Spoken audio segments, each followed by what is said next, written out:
Reprise vendredi à Tunis, des procès, des attaques, du bardo et des sources en 2015. On s'en souvient encore, des dizaines de touristes étrangers y avaient été tués.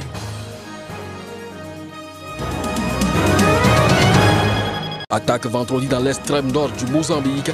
Au moins 7 hommes ont été tués et 4 femmes enlevées. Ce drame est attribué au groupe islamiste qui sème la terreur dans cette région.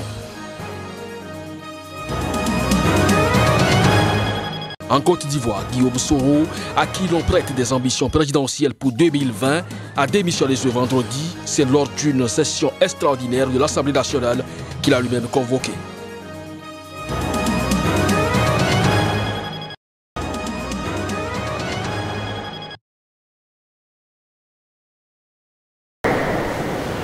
Le juge du tribunal de première instance de Tunis a en premier lieu repris le procès de l'attaque qui avait fait 22 morts dans le musée du Bardo à Tunis le 18 mars 2015. Un agent de sécurité tunisien et 21 touristes avaient été tués. 3 mois plus tard, 38 autres touristes avaient été tués dans l'attentat de Sousse. Vendredi, 21 accusés, dont 2 femmes, étaient présents lors de la 8e audience du procès du Bardo. À l'ouverture de la séance, le juge a affirmé que la majorité des avocats des accusés avaient présenté leur plaidoirie. Au total, 44 personnes sont poursuivies dans ce procès, dont 6 membres des forces de sécurité accusés de non-assistance à personne en danger. Les accusés de 2 procès sont jugés en vertu d'une loi antiterroriste adoptée à l'été 2015. Ils sont passibles de la peine capitale, mais cette sentence fait l'objet d'un moratoire depuis 1991 en Tunisie. Après sa révolution en 2011, la Tunisie a fait face à l'essor d'une mouvance djihadiste armée qui a ébranlé l'industrie touristique et s'en est également pris aux forces de sécurité. Même si la situation sécuritaire s'est nettement améliorée, le pays est sous l'état d'urgence depuis 2015.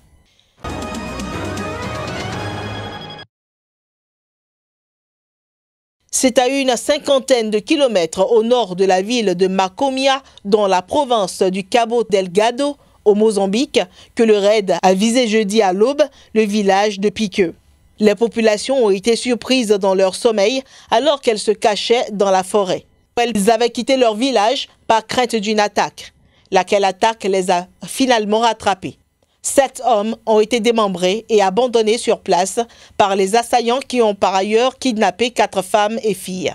Cette attaque survenue dans un secteur de forêt dense, difficile d'accès pour les forces de sécurité, a été confirmée par un responsable policier local qui n'a pas souhaité être identifié. La population est priée de rester dans les villages où elles peuvent bénéficier de la protection de la police et de l'armée. Depuis plus d'1 an, en effet, la région du Cabo Delgado, frontalière à la Tanzanie, est le théâtre d'une vague de violences meurtrières attribuée à un groupe djihadiste qui prône l'application de la loi islamique dans cette province à majorité musulmane. Leurs raids contre les civils ou les forces de l'ordre ont déjà fait près de 200 morts, détruit de nombreux villages et contraint des milliers de personnes à l'exode. Les États-Unis en ont profité pour renouveler leur proposition d'assistance militaire au Mozambique.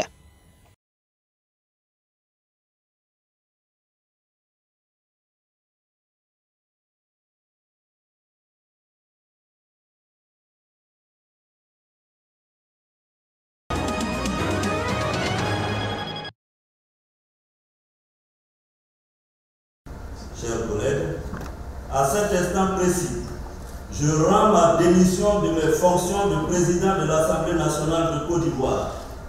Oui, j'ai décidé de sacrifier mon poste pour la paix, pour la Côte d'Ivoire. Soro a été poussé à la démission par le président Ouattara après avoir refusé de participer à la mutation fin janvier de la coalition au pouvoir, le rassemblement des oufoutistes pour la démocratie et la paix, RHDP, en un grand parti unifié. Âgé de 46 ans, Guillaume Soro présidait l'Assemblée nationale depuis 2013. Il avait été auparavant le premier chef du gouvernement du président Alassane Ouattara après son arrivée au pouvoir en 2011. Contraindre un président de l'Assemblée nationale normalement élu à la démission, je suis vraiment déçu.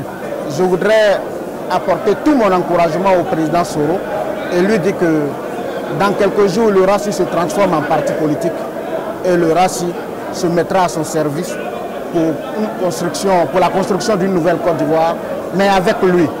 Parce que nous sommes convaincus que nous aurons les arguments pour l'encourager à faire acte de candidature pour 2020, pour que nous construisons un nouveau pays avec une nouvelle classe politique ivoirienne.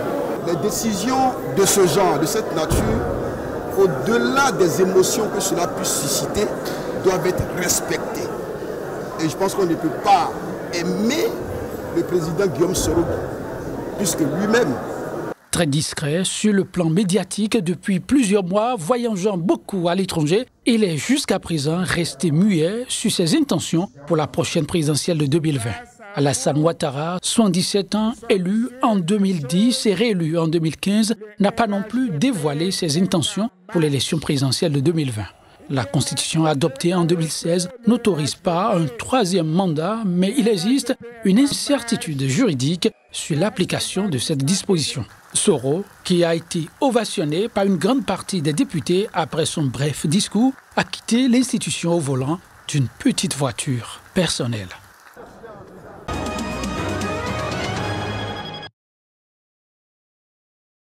Les élections législatives en Afrique du Sud ont été fixées au 8 mai prochain, a annoncé ce jeudi. Au cours de son discours annuel à la nation, le président Cyril Ramaphosa, dont le parti, l'ANC, est éclaboussé par des affaires de corruption.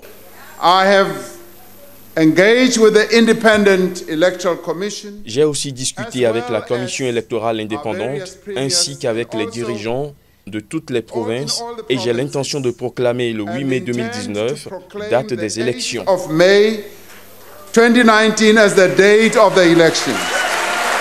Les députés élus le 8 mai nommeront dans la foulée le président élu au suffrage universel indirect. Selon deux récents sondages, le Congrès national africain, le parti de feu Nelson Mandela au pouvoir depuis la fin du régime d'apartheid en 1994, est d'orné largement vainqueur avec environ 60% des suffrages.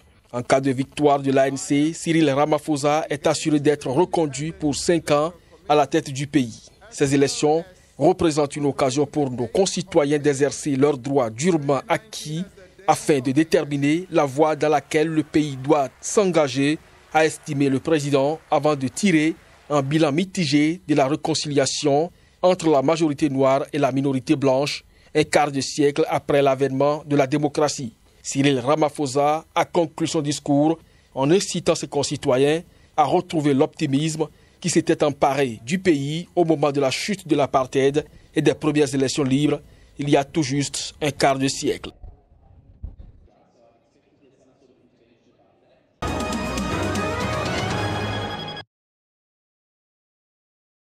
Cette commission sera chargée de qualifier et de proposer toute action susceptible d'être prise en matière de justice. Les signataires s'engagent en outre à mettre en place des unités mixtes de sécurité pour une durée de 24 mois composées de soldats de l'armée régulière et de combattants de groupes armés ayant suivi une formation adéquate de 2 mois. La question de l'amnistie pour les chefs de groupes armés, longtemps réclamée par ceux-là, n'est pas évoquée dans cet accord négocié à Khartoum et signé jeudi à Bangui. Le chef de l'État garde toutefois un droit discrétionnaire de grâce qui pourra être utilisé pour soutenir la dynamique de réconciliation sans plus de détails. De même, la réintégration des dirigeants de groupes armés sera étudiée au cas par cas par une commission mixte, précise le texte. Les anciens chefs d'État bénéficieront d'une loi sur leur statut. Selon l'accord, une mesure que réclamait depuis longtemps l'ex-président François Bozizé, réputé proche des milices autoproclamées d'autodéfense anti-Balaka, et Michel Djotodia, qui l'avait renversé en 2013 avec la rébellion de la Séléka. La mise en place d'un gouvernement inclusif, longtemps évoqué durant les négociations comme prérequis à un accord, figure dans le texte sans plus de précision. Les groupes armés acceptent de renoncer au recours des armes et à la violence pour faire valoir toute force de revendication, selon l'accord dit de Khartoum. Cet accord de paix est le 8e depuis le début de la crise centrafricaine en 2013. Les 7 précédents n'ont jamais été respectés et n'ont pas permis de mettre fin aux violences.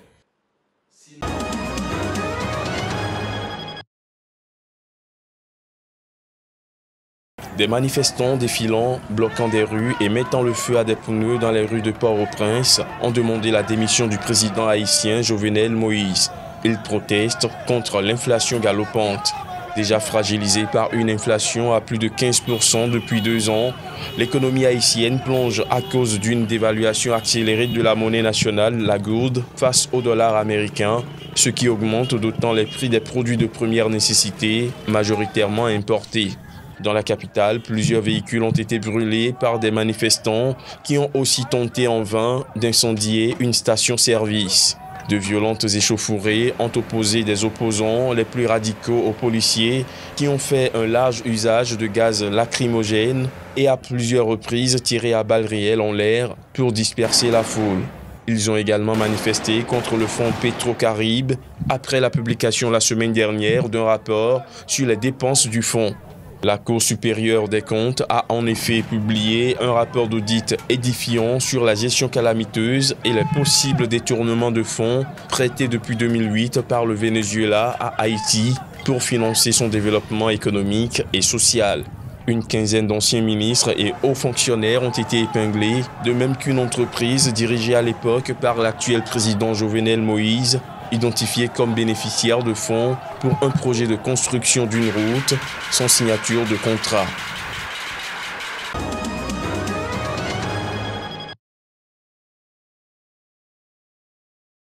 Ahmed Al-Kheir, un enseignant arrêté dans l'état de Kassala au cours de manifestations antigouvernementales, est décédé pendant sa détention. Selon le responsable d'un comité au sein du bureau du procureur, son décès serait survenu à la suite de blessures subies lors de sa détention.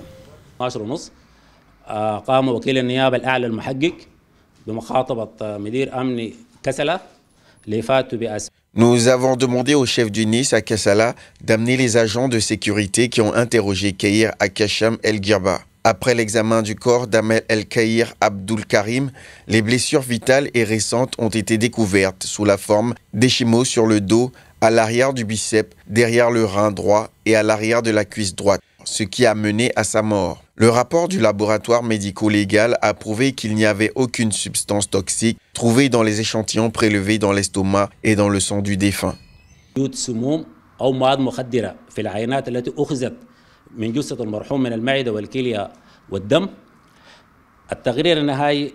La mort de Kheir a suscité début février des rassemblements à Khartoum et dans plusieurs autres villes soudanaises pour demander la démission du président Omar El-Béchir.